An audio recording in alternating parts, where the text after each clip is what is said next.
podcast.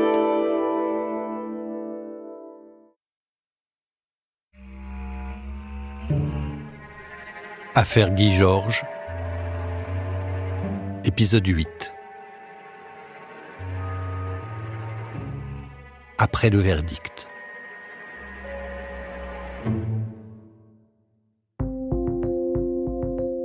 Après la fin du procès de Guy Georges, dans la salle des pas perdus du palais de justice de Paris, les journalistes laissent traîner leur micro pour recueillir les impressions de ceux qui sont venus assister au procès, en curieux. Le dossier de la rédaction du vendredi 6 avril en propose un florilège. 5h54, le dossier de la rédaction. Le tueur en série Guy Georges a donc été condamné hier par la cour d'assises de Paris à la réclusion criminelle à perpétuité, assorti d'une peine de sûreté de 22 ans. Un verdict sans surprise pour le public qui a assisté au procès pendant les 3 semaines. Une assistance qui retiendra surtout l'intensité des débats et la personnalité du condamné, Éric Valmire. 3 minutes pour l'énoncé du verdict, Guy Georges se lève, sort, presque impassible, léger sourire qui provoque l'indignation d'une retraitée présente depuis le début des audiences.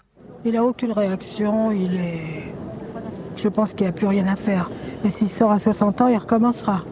C'est un monstre, on ne devrait même pas perdre son temps avec. À la sortie, les langues se délient. Un monstre, une bête. Je suis impressionné, quoi. C'est troublant, quoi. Ça n'arrive à être troublant. Ce brouhaha ambiant agace Betty, étudiante en psy qui prépare une thèse sur Guy Georges. Pour moi, on ne peut pas qualifier quelqu'un de monstre. Donc quand on me disait « Ah bon, t'as vu le monstre ?» des trucs comme ça, ça m'a choquée. La plupart des gens étaient justement là comme si c'était une bête de foire. Je comprends pas. Je suis désolée, ça peut peut-être choquer quelques personnes, mais c'est vrai que c'est un regard très psy et on est tous fascinés, quoi. Et la personnalité de Guy Georges, pour vous, alors ? Oui, elle me fascine. Oui, non, je le dis, oui.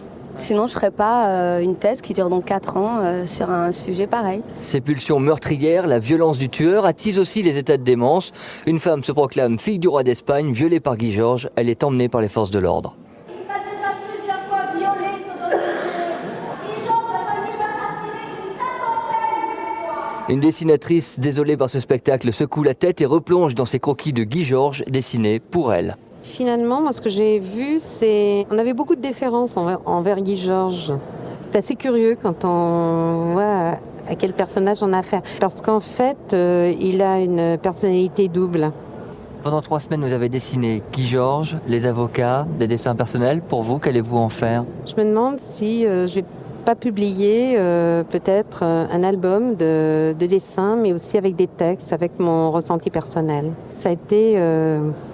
pas un coup de cœur, mais presque. Propos difficiles au regard de la douleur des victimes, de l'ambiance qui accompagnait les débats. Un juge civil de Nanterre se retire, épuisé.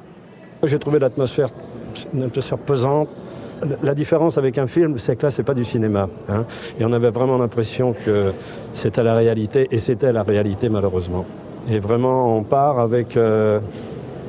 On n'est pas joyeux de partir parce que ces journées ont été difficiles, dures, et on ne peut pas se réjouir non plus qu'un homme ait fait ça, si vous voulez, et qu'un homme soit condamné à perpétuité. C'est triste. Ça veut dire que quelque chose n'a pas fonctionné. Ça veut dire qu'il y a un problème quelque part. Si le public s'est pressé si nombreux dans la salle d'audience, c'est que les tueurs en série fascinent. Dans ce domaine, les États-Unis sont évidemment en avance sur la France. Toujours au lendemain du verdict, le journal de 8 heures de France Inter a joint le grand reporter Laurence Simon, en poste à Washington. Guy Georges est ce qu'on appelle un tueur en série, en anglais un serial killer. Cette catégorie d'assassins, plus courante dans les pays anglo-saxons, exerce une fascination morbide sur une partie du public. Aux États-Unis, Laurence Simon, les serial killers font vendre du papier et de la vidéo. Dans les grandes librairies et les magasins vidéo, un rayon spécial est consacré aux serial killers avec un sous-classement pour les histoires vraies. On y trouve bien sûr Le Silence des agneaux et Psycho, tous deux inspirés de crimes de Ed Gein, à propos duquel un site internet propose d'ailleurs un question-réponse. Quand on prononce le nom de Dahmer, dont le frigidaire s'est vendu aux enchères des milliers de dollars en 92, le vendeur met 10 secondes à sortir un livre à 5 $ avec pour le prix les photos des victimes de cet homosexuel du Wisconsin, cadavres aux mains menottées et autres clichés du FBI. FBI, une agence avec laquelle collaborent des auteurs millionnaires comme Patricia Cornwell ou Jonathan Kelluman, lui-même conseiller dans les prisons. On se demande qui est le plus célèbre, de l'auteur du livre ou des crimes, ce qui pousse les journalistes à aller interviewer les serial killers jusque dans les couloirs de la mort. Exemple, dernier témoin vivant, best-seller avec la dernière victime, celle d'un psychopathe dans le jardin duquel on a retrouvé 6 corps, 20 kilos d'ossements et un foie d'enfant. Washington, Laurence Simon, France Inter. Les familles des victimes de Guy Georges, elles, ne sont sans doute pas fascinées par les serial killers. Leur crainte, qu'on a entendu s'exprimer en filigrane au cours du procès, c'est qu'au terme de la période de sûreté, Guy Georges sorte de prison.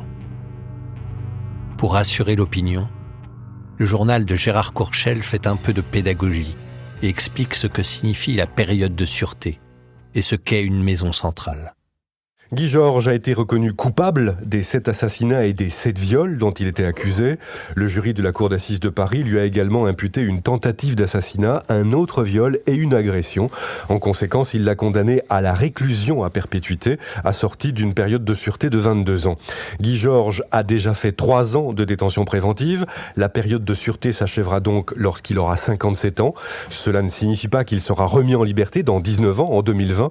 Il s'agit d'un délai minimum pendant lequel le condamné ne peut demander et a fortiori obtenir une libération conditionnelle. Si dans 19 ans Guy Georges dépose une demande de libération, c'est une juridiction composée de 3 magistrats qui statuera. En attendant, il va être emprisonné dans une centrale de haute sécurité. Patrick Maret, délégué à l'Observatoire international des prisons, indique à Christian Biner ce qui attend le condamné.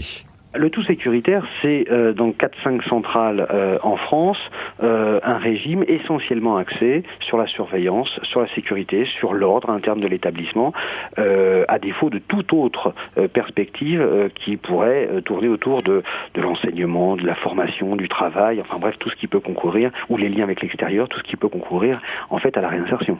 Un garçon comme Guy Georges, par exemple, va se retrouver dans une de ces prisons pour haute sécurité. Alors non seulement il va se retrouver dans une prison de haute sécurité qui ne dit pas son nom, puisqu'on appelle ça des maisons centrales, mais en plus il va y vivre un quotidien particulièrement douloureux, parce que ce qu'on appelle les pointeurs dans le langage carcéral, c'est-à-dire les délinquants sexuels, sont vraiment le paillasson des autres, et dans la hiérarchie carcérale qui sont reconstituées à l'intérieur des murs, ils sont en général méprisés par les autres, voire sujets de violence ou de viol eux-mêmes. Depuis 2008, après Clairvaux, Guy Georges purge sa peine à la maison centrale d'Ensisheim, en Alsace, près de Mulhouse.